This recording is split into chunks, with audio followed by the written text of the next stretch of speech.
सूर्यगढ़ राज्य अपनी समृद्धि और शांति के लिए पूरे संसार में प्रसिद्ध था। राजा वीरेंद्र सिंह और रानी पद्मिनी की दो बेटियां थीं, राजकुमारी आर्या और राजकुमारी काव्या। दोनों साहसी थीं और हर दिन जंगल में अपनी जादुई घोड़ी चमकेली और इंद्रधनुषी तोते रंगी के साथ घूमने जाती थीं। राजा, बेटियों, सावधानी से जाना। आर्या, पिताश्री, हम वचन देते हैं कि सूर्यास्त से पहले लौट आएंगी। काव्या, और आज हम अपनी मित्र जलपरी से भी मिलेंगे। काव्या, दीदी, ये जंगल तो हर दिन और भी सुंदर लगता है। आर्या, प्रकृति से प्रेम करने वालों को जंगल हमेशा अपना मित्र लगता है। रंगी तोता, आगे आगे फूलों वाला पहाड़, चमकेली हिनहिनाती है और तेज दौड़ने लगती है। एक झरना, उसके बीच चमकती हुई जलपरी प्रकट होती है। जलपरी, स्वागत है मेरी प्रिय मित्रों। काव्या, हम तुम्हारे लिए महल से मीठे फल लाए हैं। जलपरी, धन्यवाद। याद रखना, जंगल में अंधेरा बढ़ रहा है, कोई तुम्हें देख रहा है। आर्या, कौन? जलपरी, समय आने पर सब पता चल जाएगा। महल के बाहर दो साधु पहुंचते हैं। साधु, धीरे, यही है वे दोनों राजकुमारियां। साधु और वही हमें जादुई मछली तक पहुंचाएंगी। साधु, जब जादुई मछली हमारे हाथ लगेगी तब हमारा गुरु संसार का सबसे बड़ा काला जादूगर बन जाएगा। साधु, कल जब दोनों राजकुमारियां जलपरी से मिलने आएंगी, साधु, तभी हम उन्हें पकड़ लेंगे। साधु, जलपरी अपनी सहेलियों को बचाने जरूर आएगी। साधु, और उसी समय हम उससे जादुई मछली छीन लेंगे।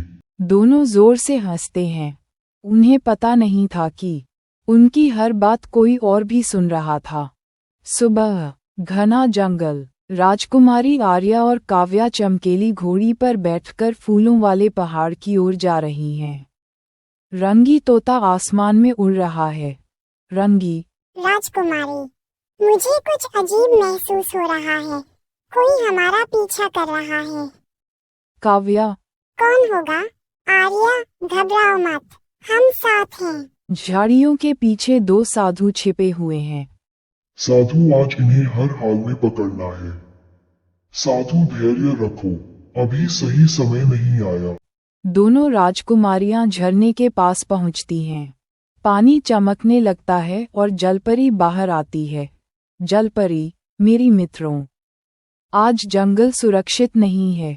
आर्या, क्या हुआ? जलपरी, दो दुष्ट साधु मेरी जादुई मछली चाहते हैं।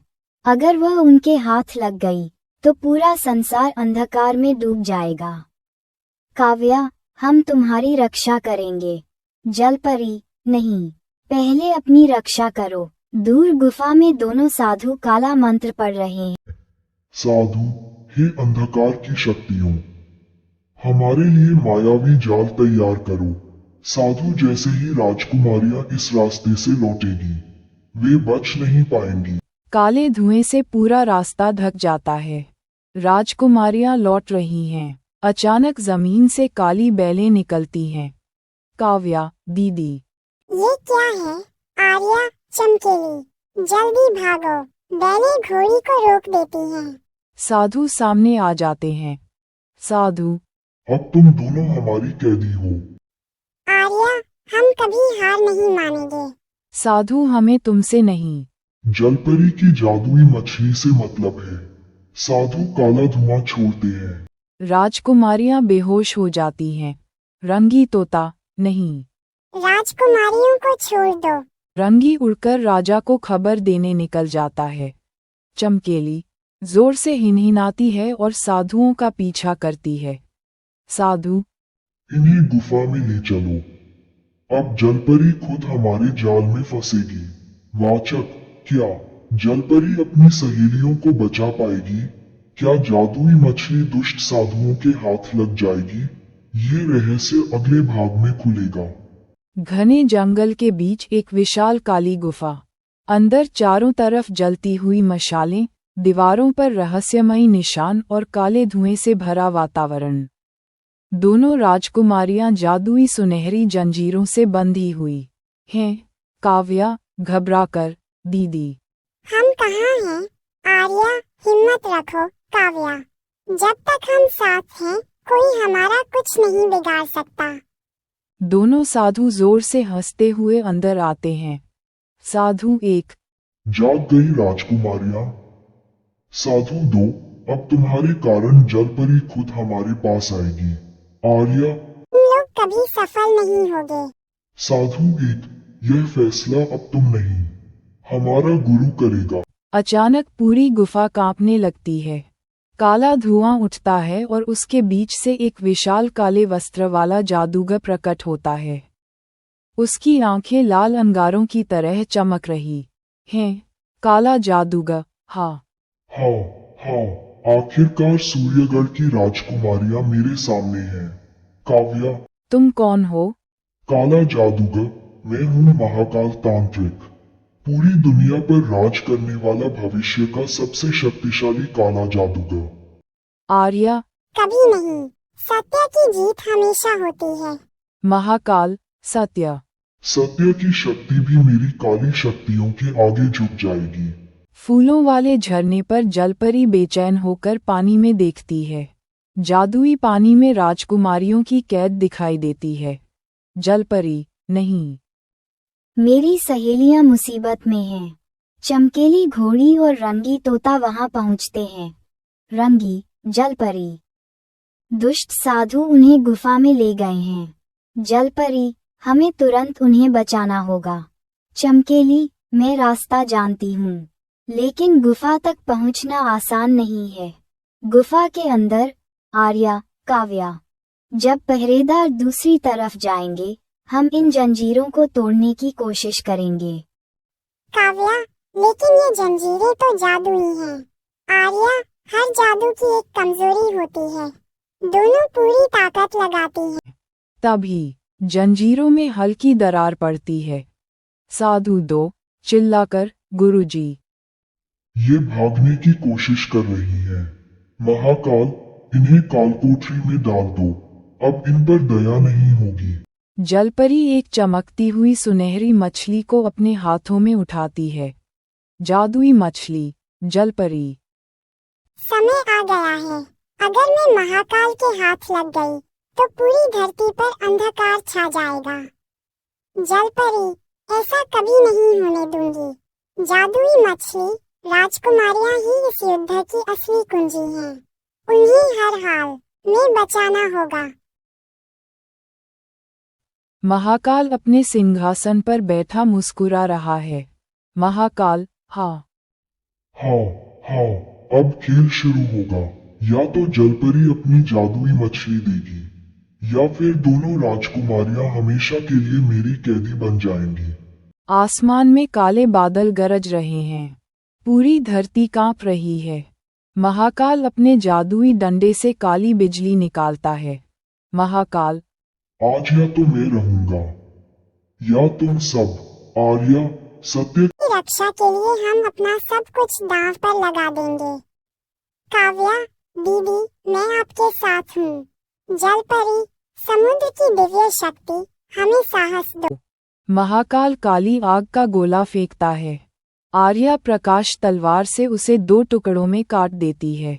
जादुई मछली तेज सुनहरी रोशनी बिखेरने लगती है। जादुई मछली, आर्या, यह मेरी अंतिम शक्ति है। इसका उपयोग केवल न्याय के लिए करना।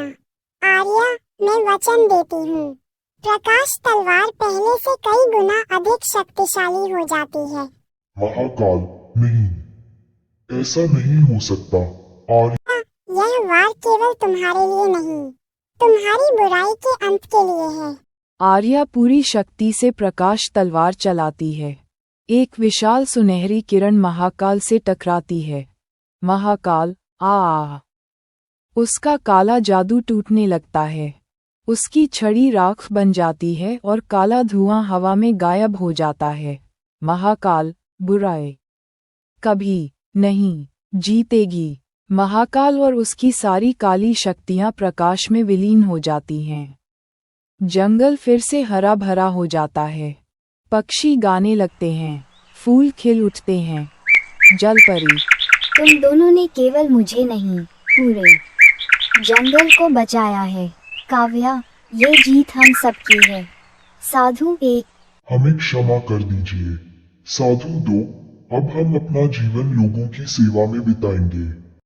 आर्या, जिसने अपनी गलती स्वीकार कर ली, उसके लिए सुधार का रास्ता हमेशा खुला रहता है। राजमहल को फूलों और दीपों से सजाया गया है।